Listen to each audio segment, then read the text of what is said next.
Welcome back, everyone, from Stuck to Strong. I know, no facial hair for the first time in like years upon years. We'll see how this goes and how long it lasts. I don't know, but something new, something a little bit different. Let's get started in today's wonderful topic. Today's all about the hidden power of knowing yourself. And you might be looking at me saying, I know who I am. My words to you are, do you? And maybe you do, and if you do, you already have this ability, and that's awesome. But oftentimes what happens is the world hits us, and we become teenagers, and then we go into the working world. We start to become who we wanna be rather than who we are. And this isn't in a good way that I'm talking about. What I mean by that is we start to under understand ourselves to be a person that we want to be without actually being that person, which you get a bunch of false realities in this. And when false realities come in and you think you're good at something, but you're not, or you think you are a certain way, but you're not, then that actually causes disruption. And then now you go into your 40s and 50s and 60s, and it will implode eventually. And you'll be like, why did it implode? It was because you really didn't know yourself.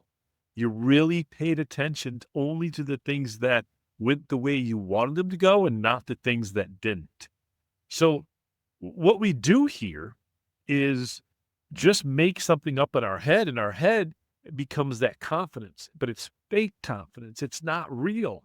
So what we have to do as a group is really make sure we're understanding ourselves and listen to what others are saying in a way that we can be constructive, not in a way that people are mean. Screw that. Forget them. That is not even acceptable, but people do it all the time. If someone's mean, it doesn't matter. But if someone goes to you and says something like, well, I would like you to improve upon these things, and you work with them, or they're your boss, listen. And don't fight them and say, well, I know I'm good at that. I know I am. Let me tell you a story about a sales guy that I had once. And this sales guy came to me and said, I'd like to be in sales management. Well, anyone who worked for me knows that I'm very blunt and to the point. And I told him he would never be in sales management. He doesn't have the skill set. Now, this in particular broke him. I felt awful because just his face went to, and I was just, I felt terrible. But in my opinion, I owe that to people so that they understand where they're at and they're not living in some false expectation. And to his credit, a day later, he comes back and he goes, can you list every reason why I won't be in management? I said, absolutely. And I gave him a list and gave it all to him. And he looks at me and he goes, if I work on every one of these and overcome them, can I be in sales management? My answer was absolutely. Me thinking there's no way hell he's going to do it. But I said, absolutely. Over the course of about a year and a half, he checked off every single one of those. He kept that list, and then he became our VP of sales. That's the type of story I'm talking about. So accepting rather than fighting, understanding you need to overcome something and get better at it rather than ignoring and pushing it down. That's what we're talking about today. The hidden power of really understanding yourself. All right, for those of you who don't know me, I'm Big Dave, and we're going to continue to talk about how the true power is not perfection. It's never perfection. It's about understanding who you are as a person, understanding yourself, and making sure that you're not beating yourself up over things that are not going well or you're not good at. Instead, you're finding tools to improve upon yourself. And you're finding ways to make sure that you do get better rather than just pretending it's all okay. Because pretending doesn't work. It will for a while, but eventually it will catch up to you. And what we want to do is create this lifestyle of change by changing your habits, your patterns, and all of the things that make up who you are so that when you live, you're actually living in the way you want to live. I want you to be looking at yourself in a new light. I don't want you to sit there be judging yourself. That is not what I'm talking about. I don't want you to sit there and go, oh my, this is how I, and then like stick your head in the ground like an ostrich and just say, I can't deal with the world. No, some of you might go through that and might happen. I don't want that. And what I want is for you just to say, yes, I accept this is how I am. I overreact when this happens. When someone tells me this, I get all emotional and get mad and then I regret it, but then I don't say anything because I'm too embarrassed to say something. Things like that we all go through as a normal process. But then the secret comes back to, did you understand yourself? Do you understand that you get emotional during these times? They're called triggers. And when these triggers hit you, logic goes out and it just becomes emotional. Now, when the emotions calm down, you're kind of like, probably shouldn't have done that. Well, what if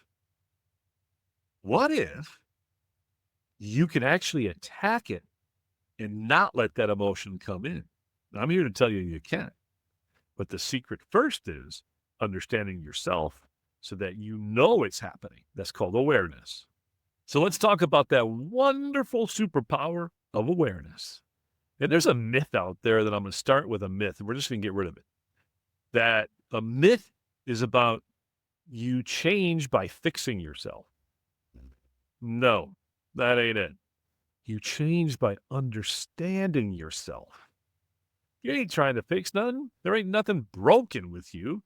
You just have things that set you off. You just have tendencies that may not be advantageous. You just have things that stand in your way of what and who you want to become. That doesn't mean you're broken. It means you're human. But if you understand these things and you're aware of them, now you can create tools to attack them. So the key here is understanding yourself, the superpower of understanding who you are as a person in reality, not who you think you are, that's fake, in reality. Understood? Another way of using this example is like when you go and maybe are fixing a car or you take it to the garage and you need them to fix it. They don't even open the hood and look. Well, that's what you've been doing your whole life. Not even opening the hood and look at what's in there.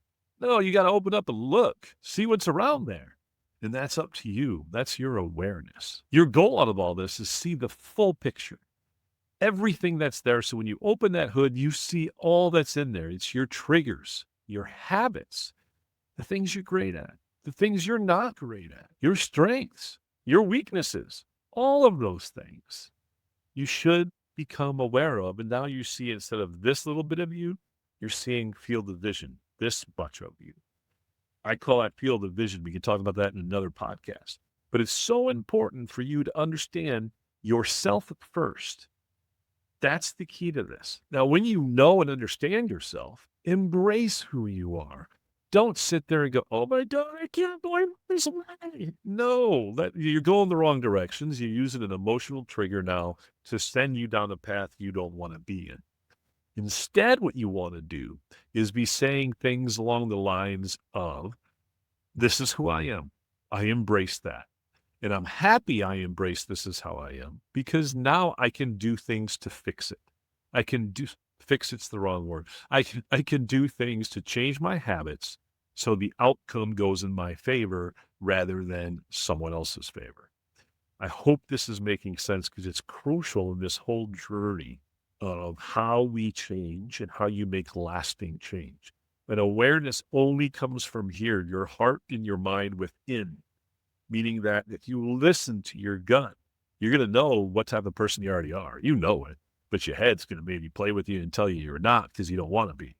Accept that. Know that's who you are. Know that you have these issues. Like, let's use a simple one for me is organizational issues.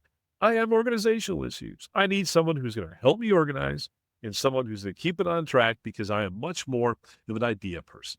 And if I don't have that organization, sometimes I get lost and go from one to the next, the next, to the next, to the next, to the next, without making sure I've finished whatever idea we were talking through. And that only confuses people too. So that's just a little example of a thing that we can do that helps us. That just because I know that's how I am, I can now do things so I'm not that way, and or hire people and or work with people that that also benefit because they're really good at it. I'm not. So that's just a little example of how powerful this is that you can translate. And it translates to any facet of your life. When you embrace both the good and the bad, what happens is you start to accept yourself and start to build this confidence. And this confidence comes from like you're secure in who you are. When someone says something to you and you know it's something you're not good at, you're not going to get mad. You're going to go, yeah, okay, I'm not good at that. I want to listen. Why are they saying this? Where if you think you're good at something and you're not, you're going to go, oh my God, I can't believe they're saying that. Or, oh my God, what's going on? Not me. I would never. Whatever the heck that is that you do that is now no longer you're listening, right? You're not listening anymore. You're defending. And when you're defending, you're not getting better. And again, I want to separate this from people being mean or bullying. This has nothing to do with that. When that happens, there's no room for it. But this is for on the improvement side of making sure you know who you are. And then we go into why does this create confidence? And let me share the secret of why it creates confidence. It creates confidence because you're finally honest. And when you're honest, you can accept it as a whole. Your mind, your body, your gut accepts it. When you're not honest, it's always back in there knowing that, this ain't right. This isn't how I am. So the honesty part is the secret to how now you can become more confident. Even though you know you're not good at stuff, you're actually gaining confidence because now you can do things about it. One of the questions you might have right now is, how do I identify my strengths and weaknesses? And that's a damn good question. So let's go over a few little things. There's all kinds of ways to do it, all different ways. But let's go through just a simple one as to what you could do, and that's just asking yourself real questions. First question would be, what moments in life was I most proud? And think about those. What were they? How were you involved? What did you do? What were your actions? Were you a leader? Were you a follower? Were you a doer? Were you an innovator? What led to that proud moment? What actions did you do? Those would be your strengths. When do I feel drained and angry or insecure? When does that happen? Why did I feel drained, insecure, and angry? What caused that? Where did it come from? Why is it happening? Think through those moments and answer these questions. And this can lead you to one of two things: the things you're not good at, or being bullied and or that, which we're not going to pay attention to that. But it can lead to you being what you're not good at. And maybe some of what you're not good at is confrontation. And then they weren't really bullying you, but you just took it that way because you can't handle the confrontation. Could be that too. But this is where you think through, and you really got to analyze it and follow your gut. What's your gut say when you ask these questions? And then the last one, the third one would be, what habits keep showing up that I like and that I don't like? What habits show up in my relationships, in work, or in times of stress? What habits show up? Why are they showing up? What do I do? If I'm stressed, do I go and isolate myself? Maybe. Why do I do that? If I'm in a relationship and it's getting too serious, do I do something that's just a dick move? Why do I do that? Ask yourself these questions, and it's a quick way, if you just write them down, for you to start to become more self-aware about yourself. You know, when you ask all these questions, and you should write them down, create a journal, if you will, or just a piece of paper, whatever the heck you want to call it. Write them down. Write down your answers so you can beat them up. And maybe this creates an emotional event for you while you're doing it. So write everything down, and then the next day, go back and look at it again. Think through it again when you're less emotional. And you're like, okay, I got this. I get it. I know I'm bad at these things. Okay, cool. I know I'm good at these things. Now, if you get through this and you go, there's nothing I'm good at, well, you're not doing it right. Or there's nothing I'm bad at. You're not doing it right either. There is nobody, and that's a perfect. So let's make sure we understand that. And you can go either route on that, and we don't want you to go either route on that. We want you to stay in this middle lane of acceptance, not to one side or the other. And the strangest thing happens. Once you review those notes, and you're not emotional when you do so, or as little emotion as possible when you do so, you start to notice habits and patterns. And you become aware And that's where the power begins. And why does that power happen? Because you're no longer controlled by them, because your awareness has brought consciousness to them. And now you can choose to start pick and choosing how you're going to handle it. And you'll have the ability to go, I know this is how I get. I'm not doing it this time. And maybe not all the time, but let's say 50% of the time. That's a win. 80% of the time, huge win. Any improvement's better. Understood? And it's there, and you're aware of it. You got to take action to do something about it. Now, taking action doesn't come just automatically. There is no easy button. It doesn't exist. Knowing, although it's going to be frustrating to find out these things about yourself, that's the easy part. The hard part is in action and you actually doing something about it, because our habits are so focused, meaning that we just do them and we don't think about it. Now we're saying, think about it before you do it. That's tough. That ain't easy. Doable, but tough. So one of the secrets in this is just pick one habit that you don't like. Start small. Pick one. Things simple like a habit simply like, how do you wake up? What do? You moan. You go, oh my God, another day. Maybe you want to change that. Maybe it's something along the lines of what happens when times of stress happen in your life. Maybe there's something you want to do there. And a big one is maybe you want to attack how you talk to yourself, meaning that it's not so nice when you talk to yourself. See, pick one. Maybe it's one of those three and start to take action to overcome it. Don't do all of them. It's impossible. But pick one and go after it and say 6 months, 3 months, 6 months. I'd say no less than 3 months, but maybe you can do it that fast. What you want to do is start rewiring yourself, rewiring with true intention. So the awareness is the part that now stops you. So if you say, I don't want to talk to myself this way anymore. Now life happens and you're going through it and you say, I am an idiot. Why did I do that? Right inside voice. That's what you did, right in your inside voice.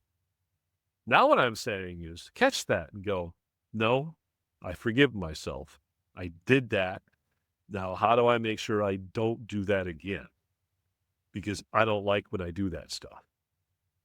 And then you think through it. What are the things that could stop you? And one of them is, how do I stop myself when I'm triggered? I do something. Maybe someone comes in and they yell at you and you get triggered and you're like, I don't like what comes out. Then when they come in and say they yell at you, you just take a moment.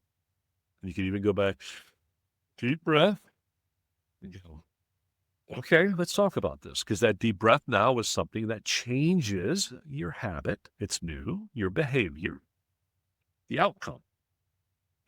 So simple things like that, or things like when you beat yourself up, you go, I'm not going to beat myself up anymore. It's not worth it.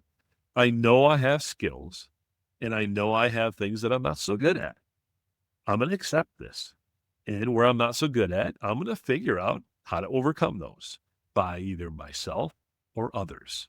By others, I mean others helping you. And what happens in these moments when you start to learn to apply this, because the secret and the hard part is in the application of this, is it's not that you become happier because you're fixing you.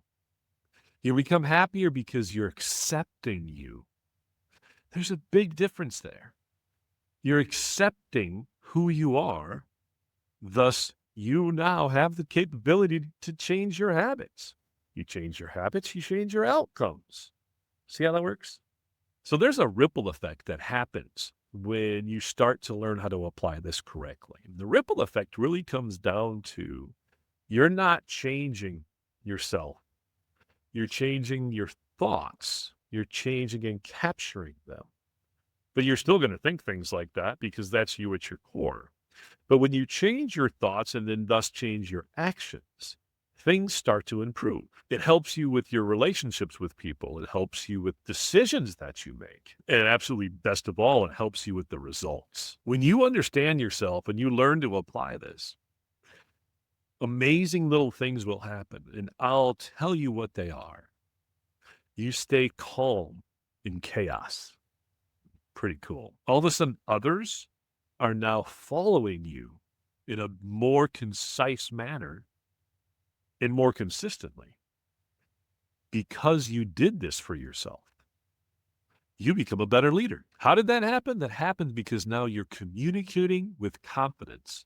When you communicate with confidence, what happens there is people want to follow you. And how are you communicating with confidence? Because you already know who you are. So when someone says something, it ain't going to shake you. So all of a sudden now you go, well, yes, I do need help with this, rather than, why would you say that? And then inside going, you're an idiot. You did it wrong again. You failed, all in your inside voice. Now you're just saying, well, yes, I agree that we do need to work on this. Who would like to take this? And boom, they take it and you just move on and you're good because you know you needed help in that section. And lastly is one to where you can set more boundaries for yourself. And boundaries is a weird topic because people misinterpret, I believe, to way different extents than what it's meant for.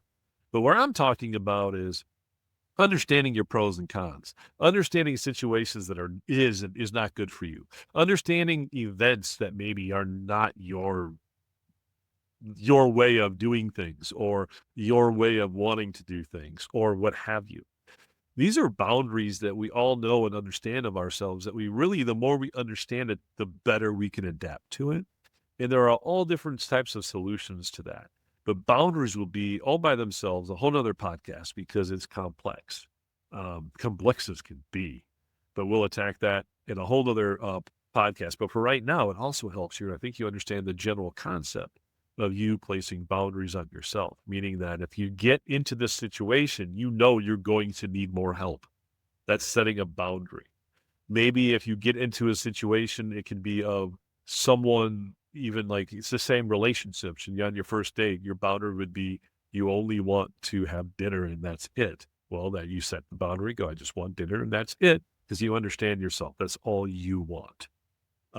So that type of, it can be as simple or as complex, but that's boundaries in general. And here's some really cool things about all this.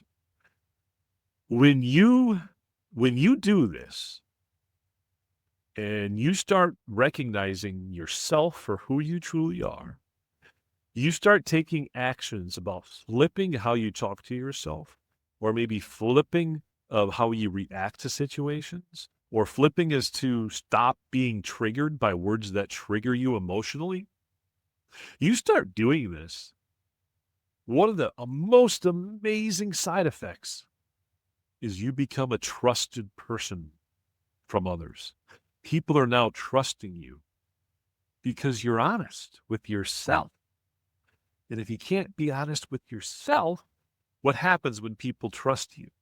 You go and tell everyone else, because that's the only thing that brings you up, is by telling everyone else all about all the other things someone did and spreading, whether or not it's the truth or rumor or violating confidence. You want to tell people because that's all you got. Not no more. You already know yourself.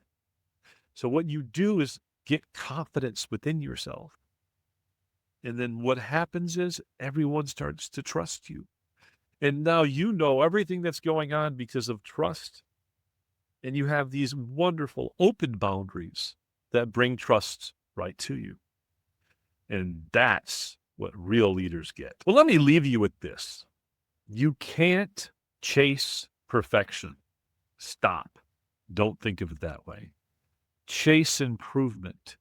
So first awareness, then improvement via action. Say that again. Chase awareness of who you are, acceptance of who you are, action in order to catch yourself so that you can fix whatever thought process that is driving you the wrong way. And remember, it's our thoughts that control our actions control our results. So we change our habits by habit stacking and doing something new all the time, and by thinking through things rather than just reacting. And it's very difficult because we react to so much that it's not easy. So remember, perfection does not exist. You think it does, it'll drive you nuts. But better does. You can always improve. Thanks for listening, everyone. This is from Stuck to Strong. If this resonates with you at all, and please share with anybody and everybody. Follow me, like me, whatever the heck you're supposed to do on whatever platform you're on. Appreciate all of you. I hope I am impacting your lives in a wonderful way. I hope I'm making them better. And I hope that you have a wonderful day or evening as to whatever's going on within your life.